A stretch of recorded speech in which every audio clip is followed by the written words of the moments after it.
Os moradores de Osasco, cidade na região metropolitana de São Paulo, vão para as urnas de novo no dia 30 de outubro para escolher entre dois candidatos quem será o próximo prefeito da cidade. Jorge Lapas, o atual prefeito, tenta a reeleição. Ele é o nosso convidado de hoje do NGT Cidades. Prazer recebê-lo de novo. Estivemos aí no primeiro turno juntos, agora no segundo turno para uma nova rodada aí de debates. É um prazer estar de volta aqui, Viviane, para falar um pouquinho da nossa cidade, do que a gente tem feito, dos projetos para o futuro. E essa oportunidade a gente não pode perder, de debates, participar de entrevistas, porque o eleitor precisa conhecer melhor a pessoa que vai dirigir a cidade e quais os seus planos, o que muda na vida da cidade, com a continuidade ou com a descontinuidade do governo, a paralisação de obras ou paralisação de projetos. Eu acho que é isso, por isso que é importante a gente se expor. Estou aqui, estou à vontade, muito bem recebido como sempre aqui na NGT e estou à sua disposição para qualquer pergunta de qualquer tema.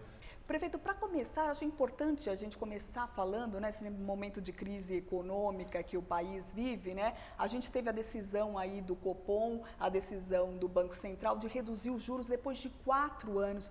Para o senhor isso é um bom sinal, é um sinal de melhora para o país? É um sinal de estabilidade, Quando começa a haver uma confiança nas pessoas, nos empresários, isso é positivo, porque muita gente para de comprar, para de investir, o empresário para de investir e aí a economia vai indo para o buraco. Nós estamos sentindo já na prefeitura uma estabilidade com um pequeno crescimento da receita.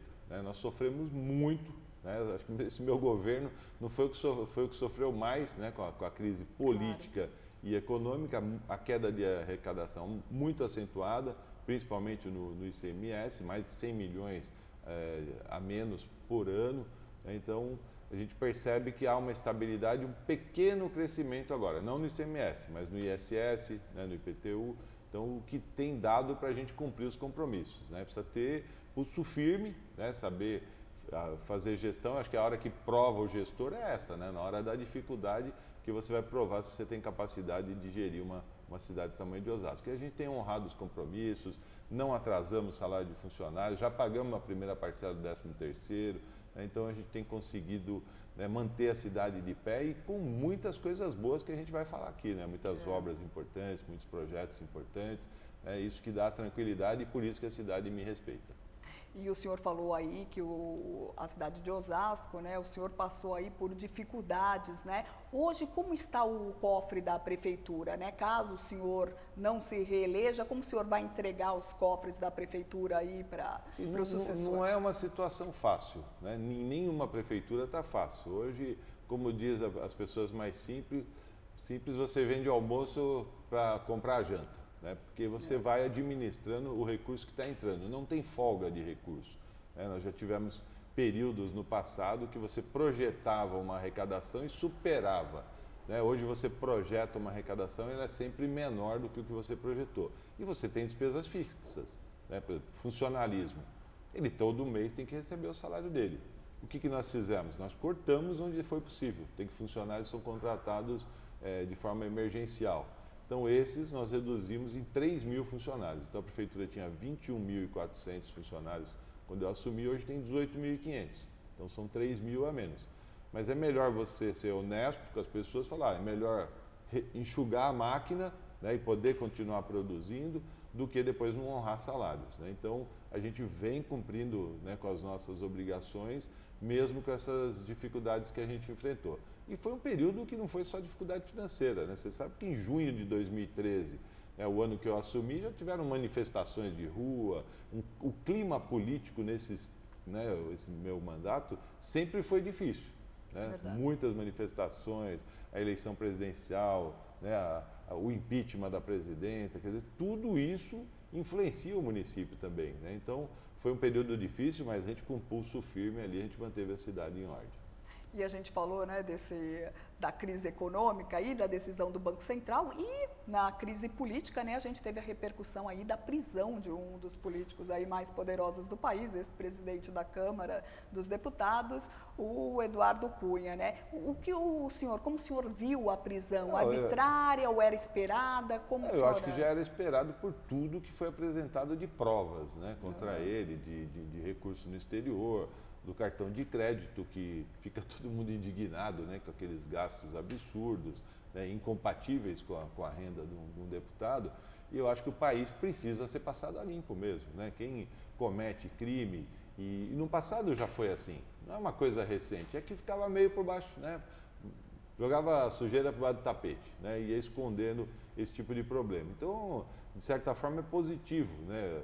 Que empresários sejam presos, que políticos sejam presos, se cometem erros. Eles não estão acima da lei, né? E muitas vezes isso foi ruim, porque o país tinha a impressão que só o pobre é preso, né? O rico e quem tem bom advogado nunca é preso. Então, tem um lado positivo disso. O que me preocupa, às vezes, é com relação às empresas, né? Quando vocês estão perto da Odebrecht aqui, né? Verdade. É quase que vizinhos de vocês aqui.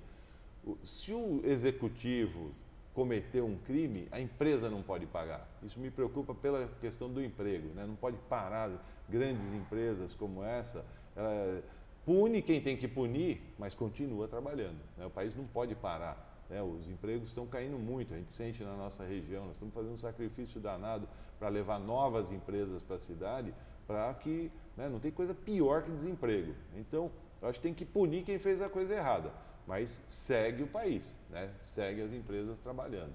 Acho que é isso. E quando o senhor viu aí, falando aí em política, quando o senhor viu o resultado das eleições, principalmente aí nas cidades em todo o país, né, que demonstrou aí a derrota do PT, para o senhor, assim, o senhor sentiu um alívio de ter saído ou o senhor já era esperado? Não, já era esperado porque o que a gente sentia, né, o desgosto, vamos dizer, das pessoas, né, o desânimo com o PT, que também aconteceu comigo. Quer dizer, eu acreditei no PT.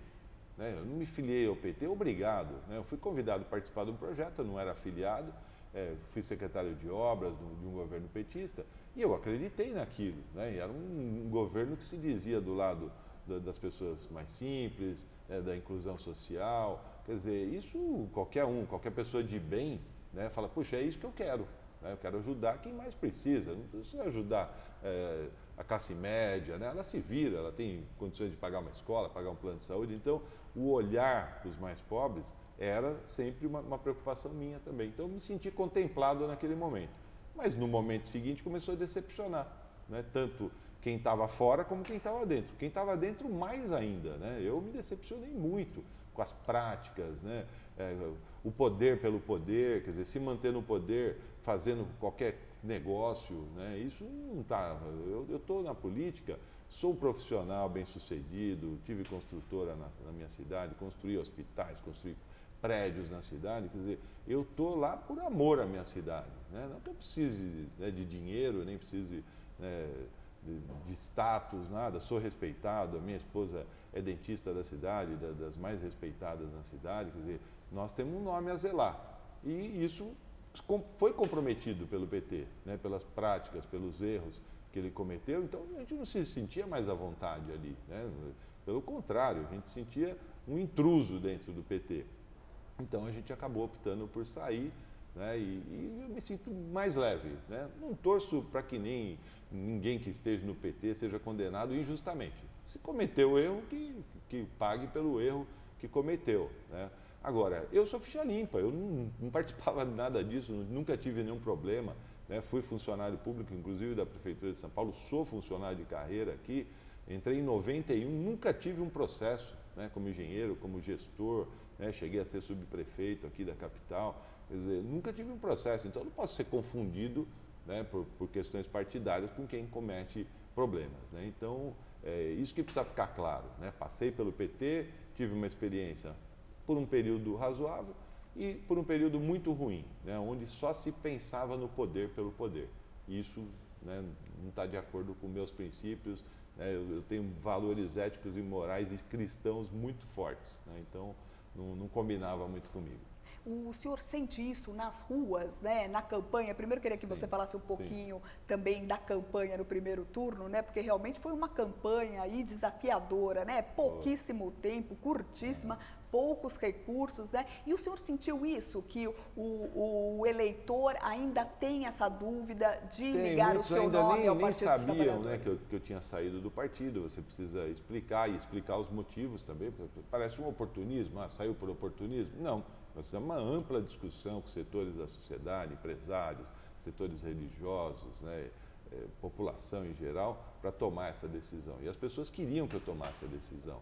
Você é diferente, você é sério, você é uma pessoa que não tem problema e acaba confundido, né, com pessoas que têm muito problema. Né? E o próprio partido em Osasco, né, era uma brigaiada dentro, quer dizer, a briga pelo poder era muito maior do que a briga por projetos importantes para a cidade. Então estava muito difícil ali.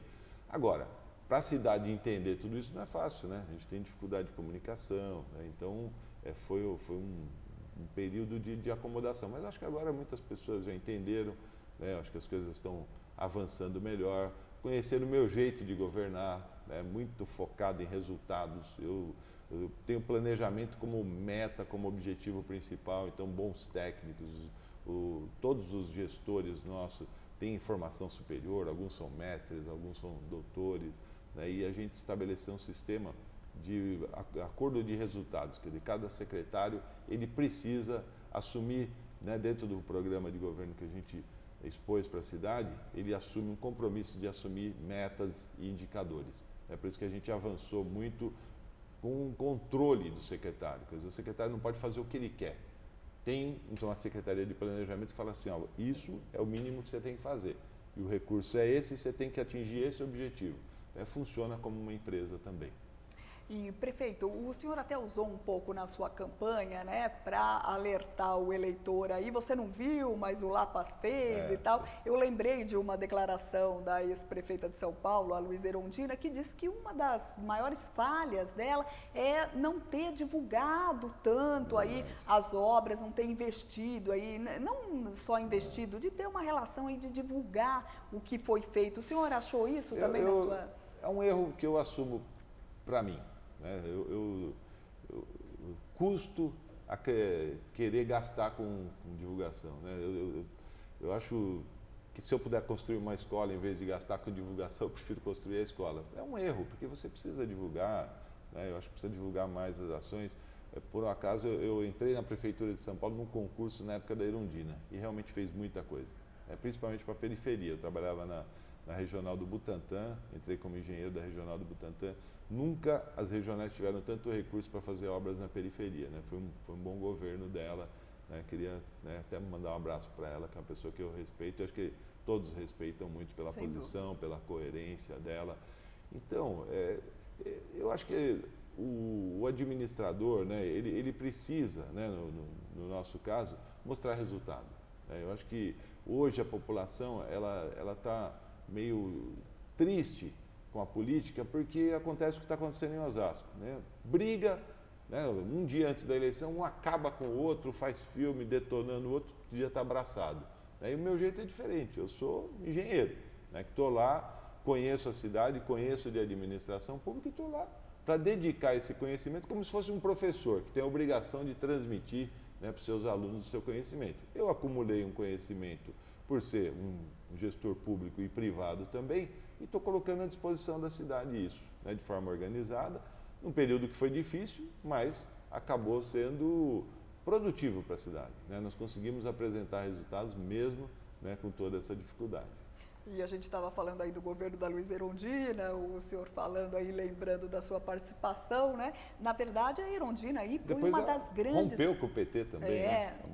Foi uma das grandes defensoras aí da educação, né? E o senhor trouxe aí essa lição aí para a cidade de Osasco, aí uma das terceiras com o melhor índice de qualidade de educação do país, né? Aumentou a meta do IDEB. Como que é qual foi o seu trabalho na educação na cidade de Osasco? O mais interessante, Viviane, foi que nós não buscamos grandes institutos nem contratar grandes consultorias para fazer isso. Nós apostamos no profissional, no professor da cidade, né, nos supervisores, aquelas pessoas que já tinham acumulado conhecimento.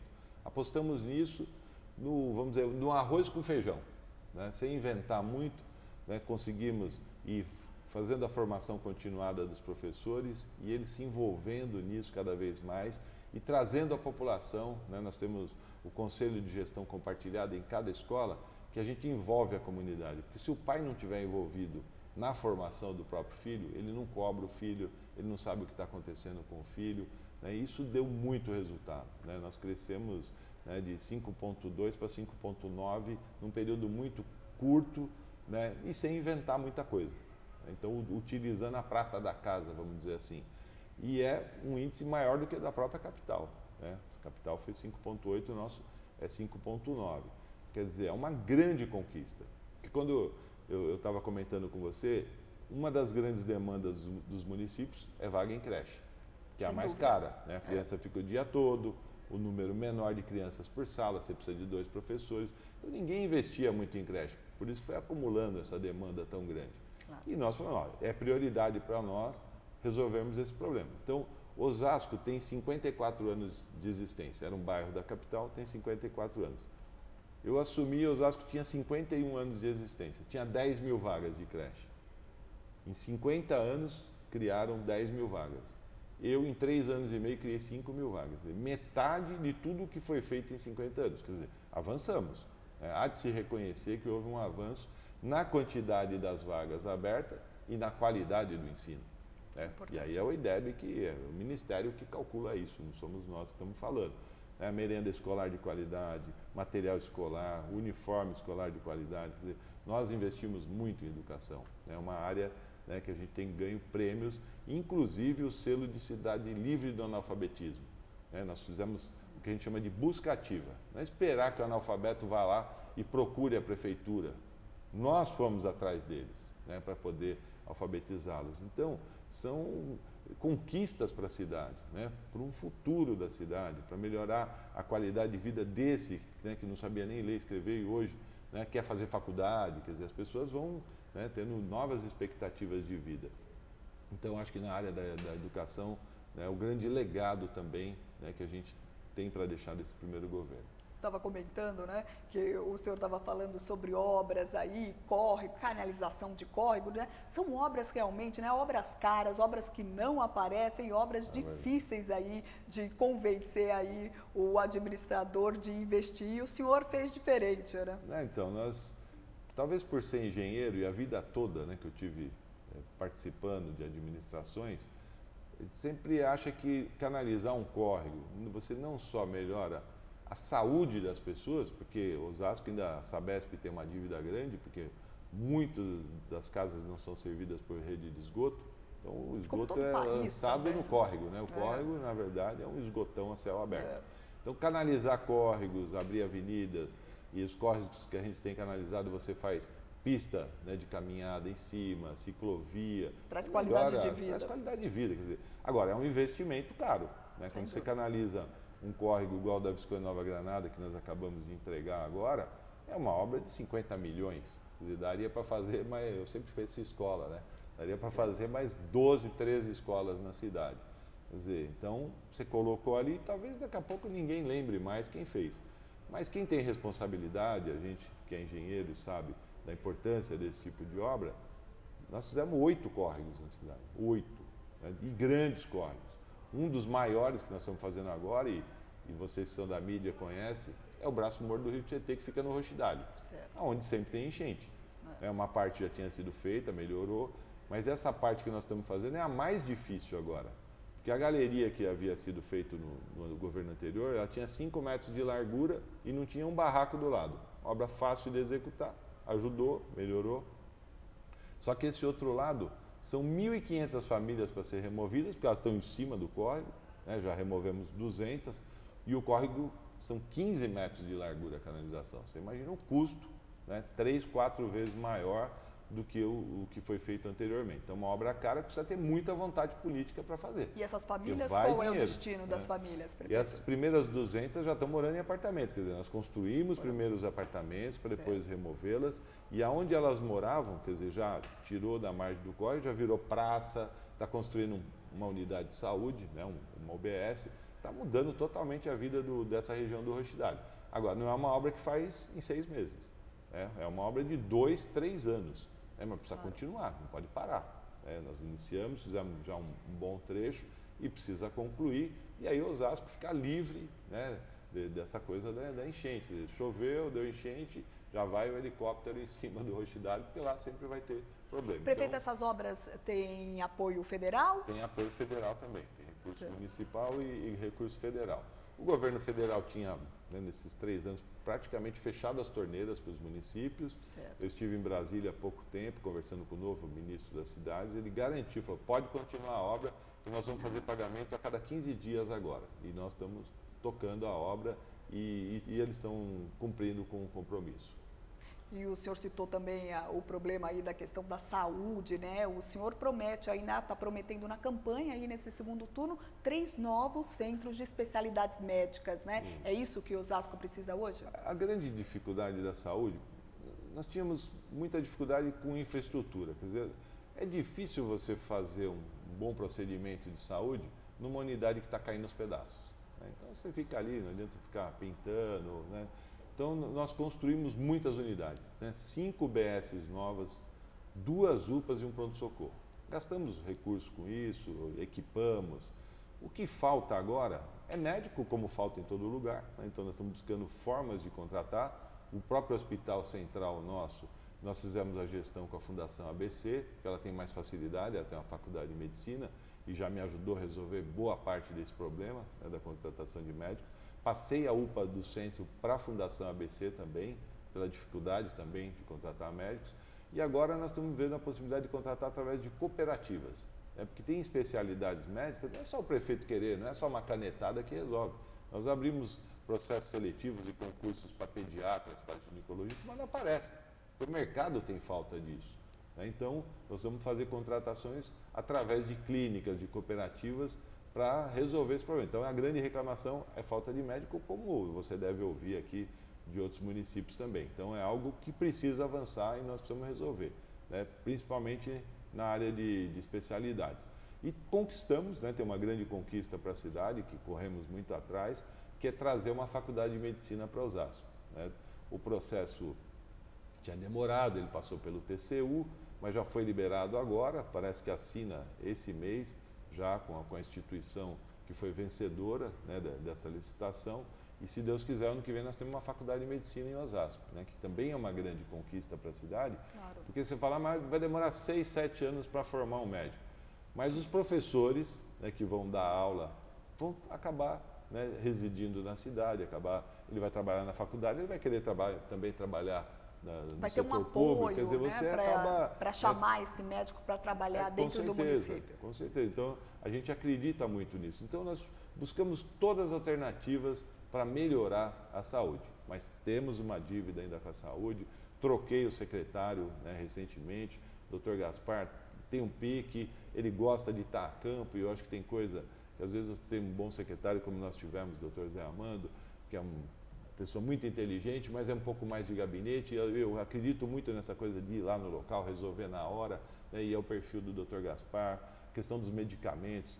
Tinha muito medicamento lá no almoxarifado, mas demorava para chegar na unidade, as pessoas reclamavam, né? Ele já chegou lá e falou, pô, não quero um medicamento aqui no almoxarifado, leva tudo para as unidades. Então, acho que talvez essa agilidade faltava, né, na saúde e a gente está avançando agora. E, prefeito, assim, a exemplo aqui do que aconteceu na cidade de São Paulo, né? O Uber foi uma questão polêmica aqui na eleição e em Osasco também teve esse reflexo, né? Na cidade de Osasco é proibido o Uber, né? Como que vai ficar? Até no G1 fizeram uma pergunta, mas era uma plaquinha só que você virava, né? Sim ou não. Eu tenho uma preocupação quanto ao Uber, sou a favor, até porque está todo mundo utilizando, né? Elogiam muita gente tipo desempregada usando. E muita gente. A preocupação que eu tenho é a regulamentação. Nós precisamos sentar, né, com quem organiza isso, para dar segurança para o usuário também. Porque eu vejo muitos jovens utilizando, liga lá, vem o Uber, quer dizer, quem é esse motorista? Ele é credenciado, ele é capacitado para dirigir ou é um desempregado que foi lá e se registrou com o carro tem condições? Quer dizer, eu preciso colocar o pessoal do Uber na mesma condição do taxista. Porque se o taxista cobra mais caro, o Uber está cobrando mais barato, talvez é porque o taxista tem que pagar um monte de taxa, o carro dele é 5 anos de uso no máximo, né? Então ele tem obrigações que o outro precisa ter também. né? Ou a gente diminui as obrigações do taxista. Nós vamos ter que tratar de forma igual, né? Então, não sou contra o Uber, né? Até porque muitas pessoas elogiam, né? Até pelo custo menor, a facilidade, quer dizer, ou criemos aplicativos para os taxistas também, é uma coisa que eles pedem, né? Vamos criar um aplicativo para a pessoa, né, pedir um táxi rapidamente e vamos ver o que é possível para reduzir a tarifa de táxi, quer dizer, de que forma, né? Porque eu me preocupo que são 400 taxistas na cidade. Já a situação não está difícil, a economia, né, em baixa, diminui o número de clientes, né, começa a entrar um monte de clandestinos também operando aí, dizendo que é Uber e não é. Então, eu acho que é um assunto muito sério, mas eu sou uma pessoa aberta a diálogo, né, tenho ouvido isso onde eu vou, e nós vamos sentar e decidir o que nós vamos fazer, né? Não sou contra, mas também não vou fazer de qualquer jeito, né, até para que tenha problema, né? Até a lei de São Paulo já está sendo questionada, né, já teve problema na justiça, não dá para fazer as coisas, né, de forma assoberbada e depois ter problema. Prefeito, para encerrar a sua participação aqui no NGT Cidades, eu queria deixar a câmera aí à sua disposição para que o senhor convencesse aí o eleitor de Osasco, né? Porque o senhor deve permanecer aí mais 4 anos aí no poder. Bom, queria primeiro agradecer a participação de todos, da Viviane aqui, a oportunidade de estar na NGT. Nosso jeito de governar, acho que a cidade já conheceu, né? Nós somos o novo, né? Eu nunca fui vereador, sou um profissional, engenheiro, né? Exerci o mandato com muito profissionalismo, com muita seriedade, sou ficha limpa. E o que se apresentava como novo, que é o meu adversário, né, juntou um time que é a velha política, né? Então hoje são 2 projetos que estão colocados. Nosso jeito, né, mais profissional, mais gestor, né, com muito critério, com muitos valores éticos, morais, não tem um processo na minha vida. E o outro lado que acabou juntando, né, o que se apresentava como novo, né, juntou uma turma tudo com problema, com processo e tal. A cidade precisa decidir, e precisa conhecer os candidatos, né? O importante é conhecer o passado, né? Folha de serviços prestados, o que eu fiz para a cidade, o que a cidade avançou sobre o meu governo, a minha vida, né? Vai pesquisar. É importante, porque a cidade merece que você perca esse tempo de pesquisar um pouco sobre a vida daquele que vai governar a sua vida, a vida do seu filho, a sua saúde, a educação dos seus filhos. Então, eu só peço que as pessoas pesquisem um pouco quem é um candidato e quem é outro, o que um fez e o que o outro fez, e decida pelo melhor para a nossa cidade. Muito obrigada pela sua presença mais uma vez, prefeito. Eu é que agradeço. Muito obrigado. Esse foi o prefeito da cidade de Osasco, Jorge Lapas. O NGT Cidades fica por aqui. Muito obrigada pela sua audiência e eu te aguardo na próxima edição. Até mais!